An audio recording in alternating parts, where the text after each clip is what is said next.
السلام عليكم. زوجة ألفيس تخرج عن صمتها لتكشف حقيقة علاقتها بأشرف حكيمي وهذه التفاصيل، ولكن قبل البدء لا تنسوا الاشتراك في القناة وتفعيل زر الجرس.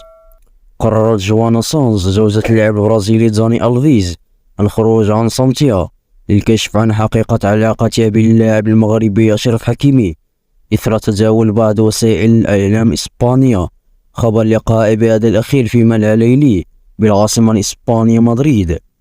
أوضحت جوانا حقيقة الأخبار المتداولة من خلال الرد على سؤال أحد متابعي على إنستغرام قائلة: أنا لا أفهم المرض العكر الذي أصاب هذا البلد، يا لها من قلة احترام. وأضافت إنهم يتخطون الحدود دائما بالإبداع في الشر بهذه الطريقة.